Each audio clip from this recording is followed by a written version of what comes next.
موجود ہیں، ہمیں امام تک پہنچنے کے لیے رستہ چاہیے۔ امام فرماتے ہیں کہ جب میں ظہور کروں گا تو میرا ہر شیعہ مجھے دیکھ کے کہے گا کہ میں نے تو آپ کو پہلے دیکھا ہوا۔ مولا فرماتے ہیں تمہارے اور ہمارے درمیان فاصلے نہیں، صرف گمان ہے جو تمہاری طرف سے ہے۔ مولا فرماتے ہیں میرے شیعہ اور مجھ تک پہنچنے کے لیے جو سب سے پہلا ایک وسوسہ ابلیس میرے ماننے والے کے دل میں ڈالتا ہے وہ یہ ہے، کہاں وہ کہاں ہم۔ معصوم فرماتے ہیں یہ پہلا خیال ہے جو ابلیس اس کے ذہن میں ڈالتا ہے۔ مولانا نے پھر اسی خیال کا جواب دیا، مولانا نے فرمایا اگر تمہارا یہی معیار ہے کہ کہاں ہم کہاں تم ہم سے مل نہیں سکتے، اگر یہی منزلت ہوتی کہ تم ہم سے ملنے کی وجہ تمہارا اور ہمارے درمیان یہ ہوتا تو کبھی بھی ہم اپنی محبت تمہارے دلوں میں نہ ڈالتے۔ ایک شیعہ نے مولا سے توقیع میں پوچھا، اس نے کہا مولا میں ملنا چاہتا ہوں۔ مولا فرماتے ہیں ہم ملتے ہیں تم پہچانتے نہیں۔ اسے مولا کم ملتے ہیں؟ مولا فرماتے ہیں اکثر تم روتے روتے خاموش ہو جاتے ہو، تمہیں خبر ہے تمہیں وہ تسلی دینے والے ہم ہوتے ہیں، تمہیں وہ دلاسا دینے والے ہم ہوتے ہیں۔ امام سے ملنے کا رابطہ ہموار کیجئے، امام تک جانے کا تعلق دیکھیے۔ کسی باپ کا بیٹا گھر نہ آئے تو اسے نیند نہیں آتی، اور ہمیں خبر ہے کہ ہمارا امام زمانے میں موجود ہے۔ ہم میں سے کون ہے جو امام کو ڈھونڈنے کی کوشش کرتے؟ اب ایک لمحے کے لیے یہ گفتگو سنجیدہ پہلو میں آئے گی، لیکن مجھے آپ سے 4 دن سے داد بھی لے چکا ہوں، دعا بھی لے چکا ہوں۔ یہ پیغام ہے اللہم صلی علی محمد و آل محمد۔ میں نے گھر کی مجلس میں بھی یہ گزارش کی تھی کہ کہیں ہمارا یہ امام کو بلانا کہیں یہ کوفے والا خط تو نہیں؟ خطوط تو کوفیوں نے بھی لکھے تھے امام کو بلانے کے لیے۔ ہمیں امام سے صرف امام کا انتظار نہیں کرنا، امام کے رستے کو ہموار بھی کرنا۔ توجہ آپ صاحبان فرمائیں گے سرکار، ہمیں امام کا صرف انتظار نہیں، رستہ بھی ہموار کرنا ہے، امام سے ملاقات بھی کرنا ہے۔ امام نے تو اپنا ایڈریس بتا دیا کہ میں کب اور کہاں ہوتا ہوں۔ اب اس سے زیادہ امام کو کون شیعہ ہے جو کہے کہ مجھے اب ڈھونڈنے میں مشکل ہے؟ امام نے فرمایا ہفتہ والا دن مجھے ڈھونڈنا ہو تو مسجد کوفہ میں آنا، اتوار کو میں مسجد سہلہ میں ہوتا ہوں، سوموار کو میں بقیہ کی قبروں پہ ہوتا ہوں، پھر میں مسجد جمکران میں ہوتا ہوں، شب جمعہ میں کربلا میں ہوتا ہوں، جمعہ میں امیر المومنین کے حرم میں ہوتا ہوں۔ مولا فرماتے طواف کعبہ کرتے ہوئے کعبے پہ سیدھی بارش ہو رہی ہو اور مزاب رحمت سے پانی نیچے آ رہا ہو تو سمجھ لینا تمہارا امام طواف میں ہے۔ اب اس سے زیادہ آسان نشانیاں کون بتائے گا؟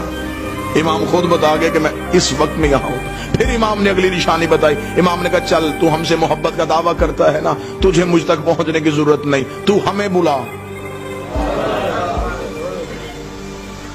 اتنا امام کی موجودگی کا یقین رکھو کہ امام فرماتے ہیں کہ دسترخوان میں ایک فرد کی جگہ خالی چھوڑو۔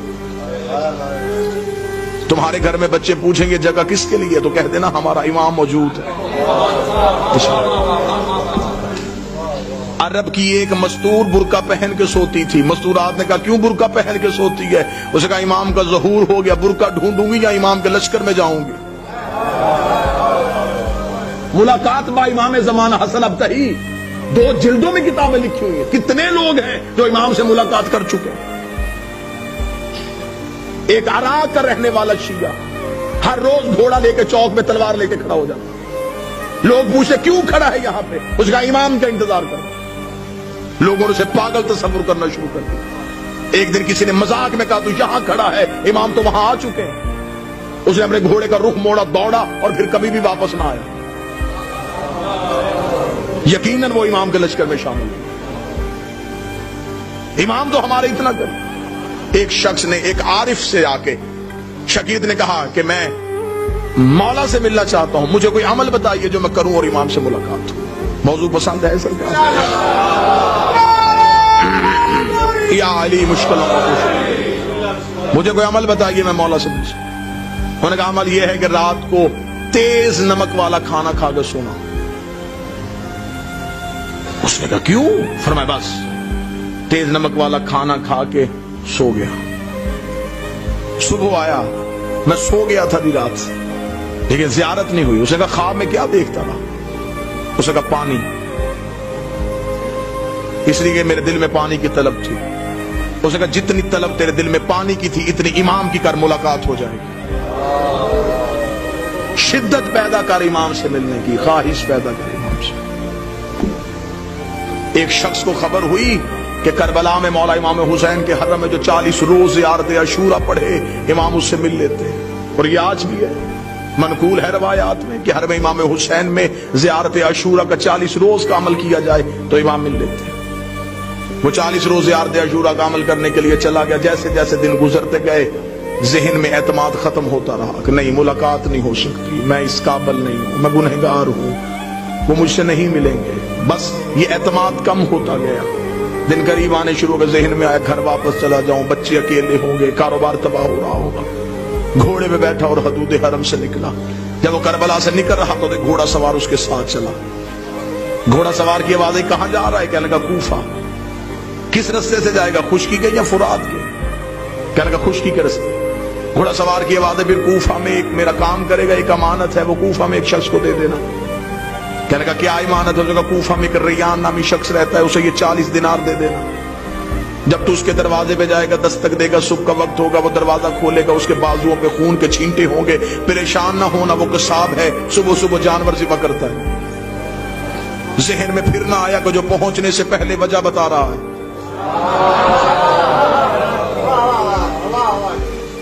اور یہ مولا سے ملاقات کا عارفین کہتے ہیں کہ سب سے پہلا جو کام ہوتا ہے جب مولا سے ملاقات ہوتی ہے، سب سے پہلے دماغ کی سوچیں وہیں پہ رک جاتی. یہ حجت سے ملاقات کی سب سے بڑی نشانی ہے. دماغ وہیں پہ رک جاتا ہے. جب ملاقات ختم ہوتی ہے تو پھر وہیں سے شروع ہوتا ہے. اس لیے معراج کی رات ہر چیز وہیں کی وہیں رک گئی تھی.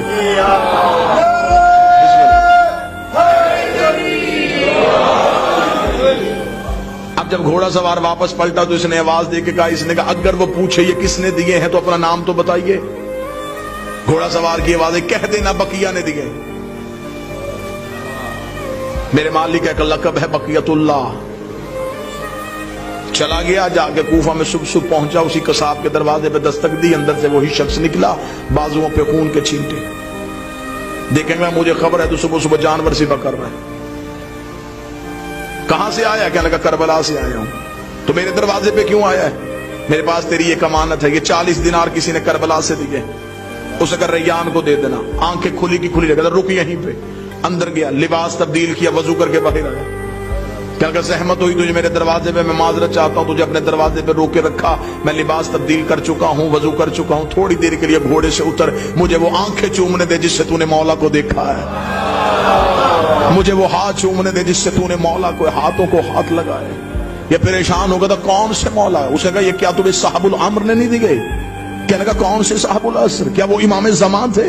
اسے کہا تو وہاں مل کے آیا، تجھے پتہ ہی نہیں؟ مجھے جو جب بھی کوئی مشکل ہوتی ہے میں انہی کو بلاتا ہوں. میں نے تو ابھی رات کو کہا تھا مولا 40 دینار کا قرضہ ہے، مجھے واپس دینا ہے. صبح سے پہلے اس نے واپس بھیج دیا.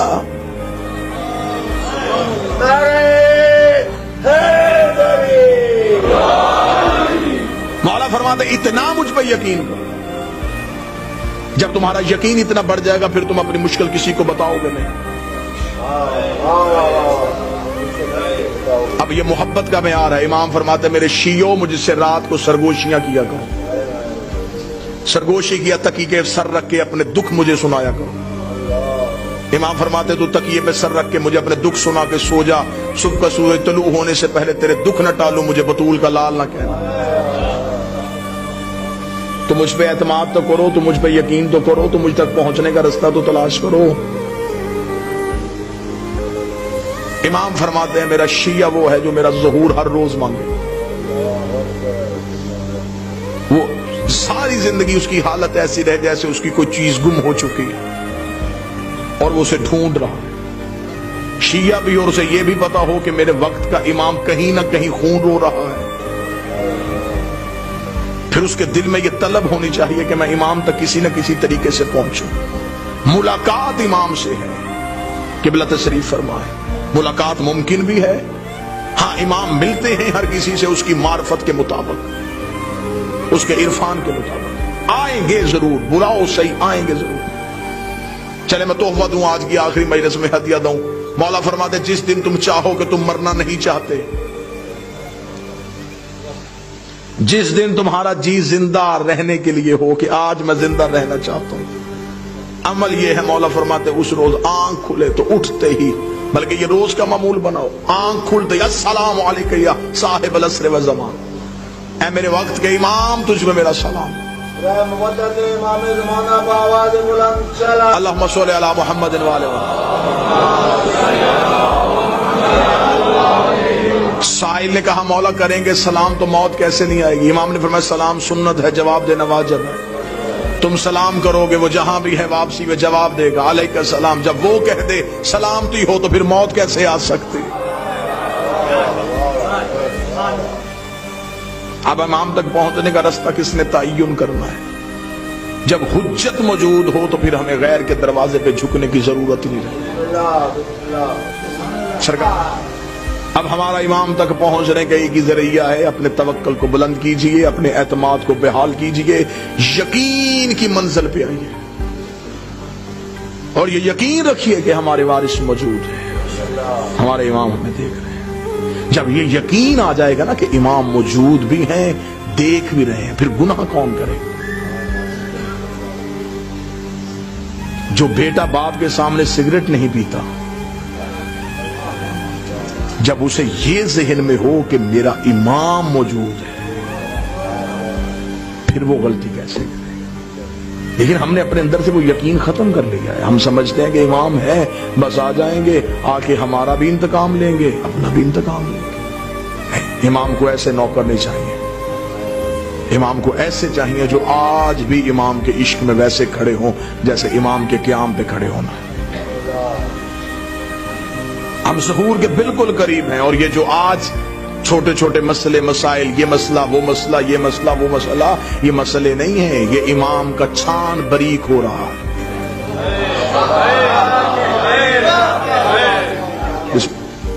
جو سب سے آخر میں گریں گے وہ 72 جیسے. مولا نے فرمایا ہمارے ظہور کے، میرے آخری بیٹے کے ظہور کے وقت سب سے مشکل چیز ہمارے شیعوں کے لیے ہوگی اپنے عقیدے کا تحفظ کرنا. مال چوری ہونے سے بچایا جا سکتا ہے، اور عقیدہ چوری ہونے کا خطرہ اس لیے بھی زیادہ ہو جاتا ہے جب چوکیدار ہی چوروں سے مل جائیں.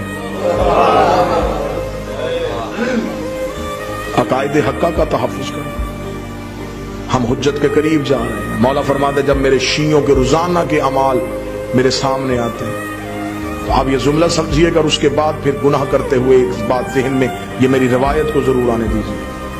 امام فرماتے جب میرے شیعہ کا گناہ میرے سامنے آتا ہے تو امام فرماتے اس ایک گناہ کو دھونے کے لیے مجھے اپنے آنکھوں کے آنسو لہو والے استعمال کرنے.